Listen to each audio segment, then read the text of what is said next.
Okay, we're back here live in Las Vegas for IBM Edge. We have a famous CUBE alumni, Kim Stevenson, in the house, CIO of Intel. Great to have you back. I'm John Furrier with Dave Vellante. Welcome back. Yeah, sure. I spent some time talking about the evolution of the modern corporation and how industries are being disrupted today by the evolution of cloud as your foundation for service delivery, but big data and then social computing. And you see, I called it the sharing economy. It's sort of the next generation of what will be the drivers of our economy. And it's the concept of massively sharing high-value assets, whether it's your home, your car, your enterprise compute environment, and how big data, advanced analytics, and social computing can change that and ultimately create competitive advantage for your company. Are you seeing data from the productivity side that was driven by the collaboration and the social? Yeah, so one example I gave, which is one of our newer examples at Intel, is, we have a lot of employees. They work together, so you're always looking for conference room space. Some of ours are you reserve, and some of them are reservation lists. What we've done is we've outfitted the rooms with sensors, motion sensors, light sensors, oxygen sensors, because you know what?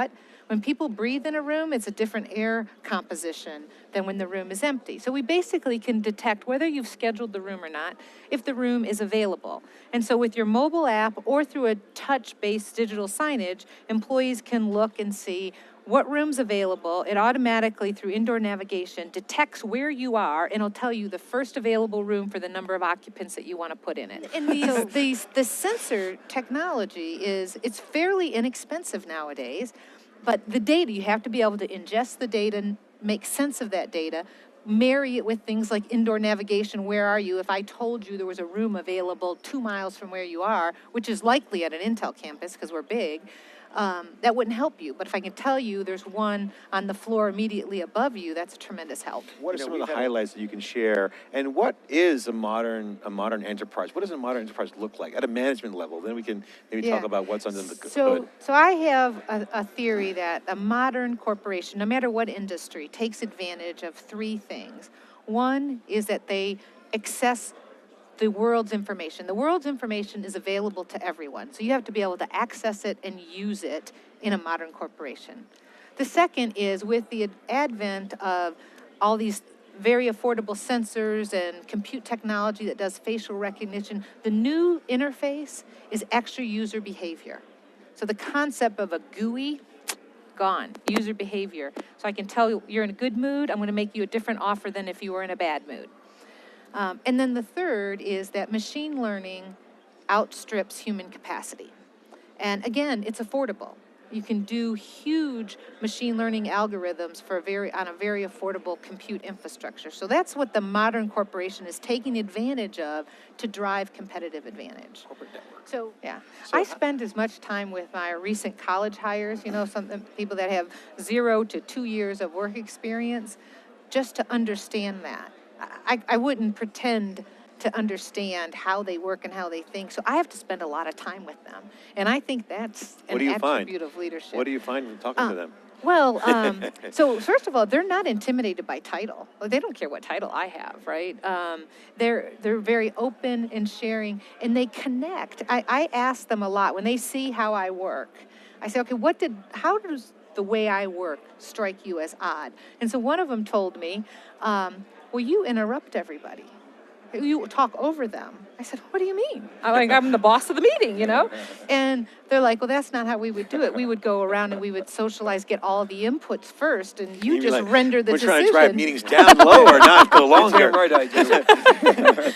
And, 5-hour meeting? Oh, my God. Can you imagine, 10 minutes to 5 hours. telling somebody, they just don't, but it was a very honest and accurate observation.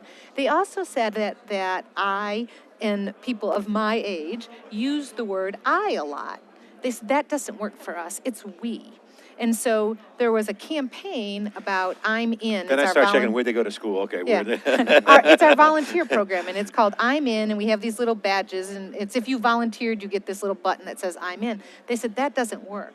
It needs to be about we. We want to be part of something. If you want us to volunteer, we want to be part of it's a group. group dynamic. Yeah, and I thought, I mean, just a little word and how powerful difference it makes to them. With the Intelligent Edge group, it was so storage is no longer a separate kind of thing. Right. It's part of our data center and communication connected systems group. How are you using storage as a CIO? Obviously, storage, you need to store everything, but do you agree, and what's your philosophy of the future of the role storage plays, flash, spinning disk tape, et cetera? Well, probably the biggest change we're making this year in the data center, we put SSDs in our client devices a couple years ago, phenomenal performance, all the good things. Yep, all the good things there. But we're putting in, we have a big data center. We have in our design area, it's probably 55,000 servers. And this year we'll put in 40,000 SSDs to support that environment. And what happens, so compute time equals time to market for our products in our case, because we're compiling chip designs or doing regression analysis. So what the SSDs do is there's a 4 to 5x improvement in like a CAD application in an SSD environment versus a SAN environment. I mean, that's no brainer. That's money. That's for us. What's amazed you in the past year?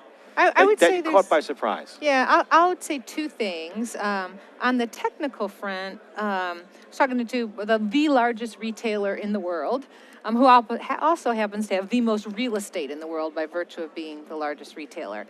And what their CIO, what she was telling me is that their simple things are very hard at their company because they're so distributed and they're so global but if they could get the data analytics right, they could double their bottom line. They could double their profit every year if they could just get the consolidated data understanding across their company. And so they're working on that problem. Tim Stevenson, CIO of Intel, the changing face of the modern business enterprise at a management level, CIO and CEO, and under the covers, the technology. It's all changing.